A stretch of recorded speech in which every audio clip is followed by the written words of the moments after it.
Shalom buat kita semuanya. Firman Tuhan untuk kita hari ini dari Kisah Para Rasul pasal 3. Petrus menyembuhkan orang lumpuh.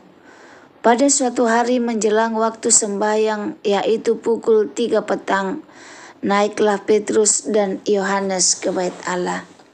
Di situ ada seorang laki-laki yang lumpuh sejak lahirnya, sehingga ia harus diusung. Tiap-tiap hari orang itu diletakkan dekat pintu gerbang bait Allah yang bernama Gerbang Indah untuk meminta sedekah kepada orang yang masuk ke dalam bait Allah. Ketika orang itu melihat bahwa Petrus dan Yohanes hendak masuk ke bait Allah, ia meminta sedekah. Mereka menatap dia dan Petrus berkata, "Lihatlah kepada kami." Lalu orang itu menatap mereka dengan harapan akan mendapat sesuatu dari mereka. Tetapi Petrus berkata, "Emas dan perak tidak ada padaku, tetapi apa yang kupunyai kuberikan kepadamu. Demi nama Yesus Kristus, orang Nazaret itu, berjalanlah." Lalu ia memegang tangan kanan orang itu dan membantu dia berdiri. Seketika itu juga kuatlah kaki dan mata kaki orang itu. Ia melonjak berdiri lalu berjalan kian kemari dan mengikuti mereka ke dalam bait Allah, berjalan dan melompat-lompat serta memuji Allah. Seluruh rakyat itu melihat dia berjalan sambil memuji Allah.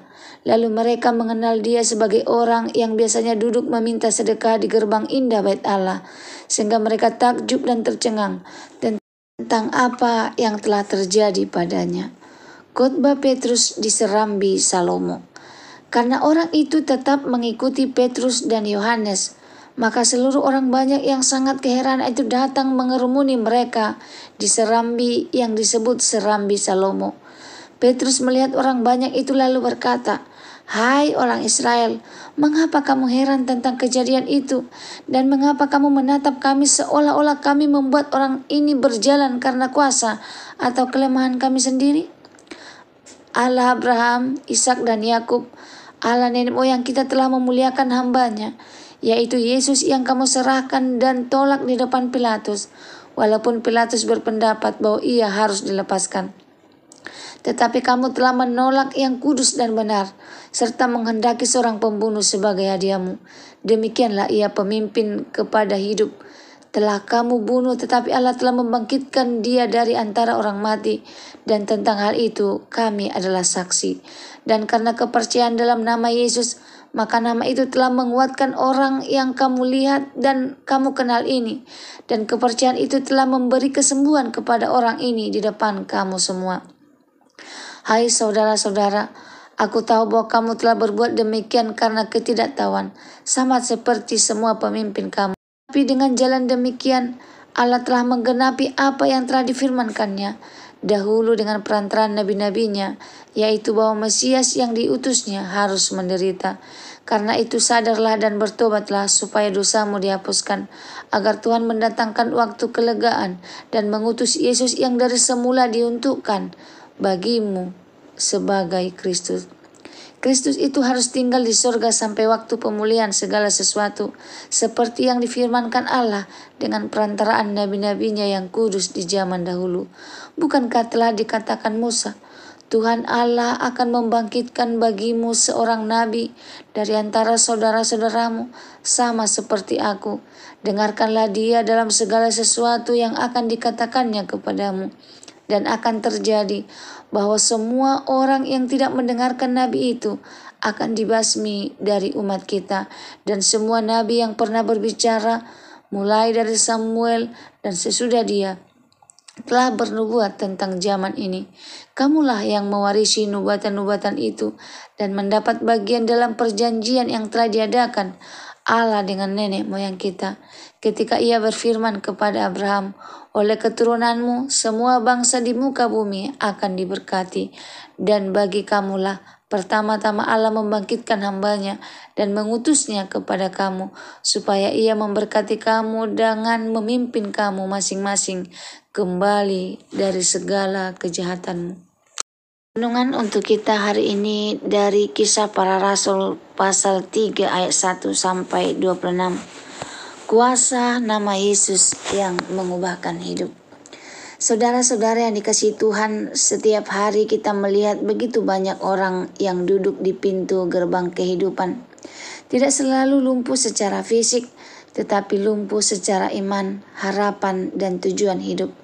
Mereka menunggu seseorang datang dan memberi sedekah, sedikit perhatian, sedikit penghargaan, sedikit pertolongan. Tetapi hari ini kita belajar bahwa apa yang tidak dapat diberikan dunia, dapat diberikan oleh nama Yesus Kristus, nama yang berkuasa, menyembuhkan, memulihkan, dan mengubah hidup. Orang lumpuh di gerbang indah ayat 1-5. Orang lumpuh ini setiap hari dibawa gerbang bait Allah.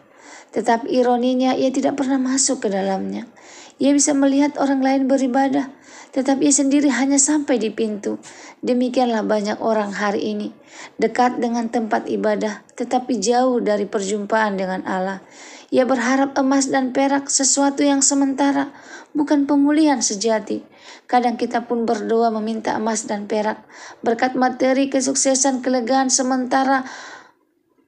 Padahal Tuhan ingin memberi kesembuhan yang lebih dalam dan perubahan hidup kepada kita.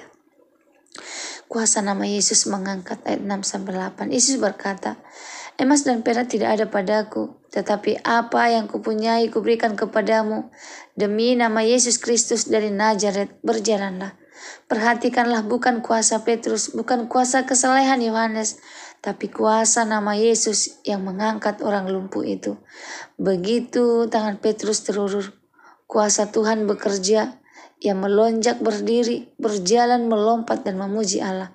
Inilah gambaran keselamatan sebelum mengenal Yesus. Kita semua lumpuh oleh dosa. Kita tidak berjalan dalam kehendak Allah. Tetapi ketika kita percaya kepada Yesus, Ia menguatkan kaki rohani kita, supaya kita bisa berjalan di jalannya dan memuji Dia. Semua orang melihat dengan takjub ayat 9-11. Kesembuhan itu tidak tersembunyi. Semua orang melihat dan mengenal bahwa orang yang sama, yang dahulu dan meminta-minta, sekarang ia berjalan dan melompat-lompat. Orang banyak takjub dan heran. Tetapi Petrus tahu ini saatnya bukan untuk mencari kemuliaan diri, melainkan kemuliaan Yesus. Kadang ketika Tuhan melakukan mujizat dalam hidup kita tergoda mencuri kemuliaan Tuhan. Tetapi Petrus berkata tegas, mengapa kamu menatap kami seolah-olah kami membuat orang ini berjalan karena kuasa atau kesalahan kami sendiri? Semua kemuliaan hanya bagi Yesus. Injil diumumkan dengan tegas ayat 13-18.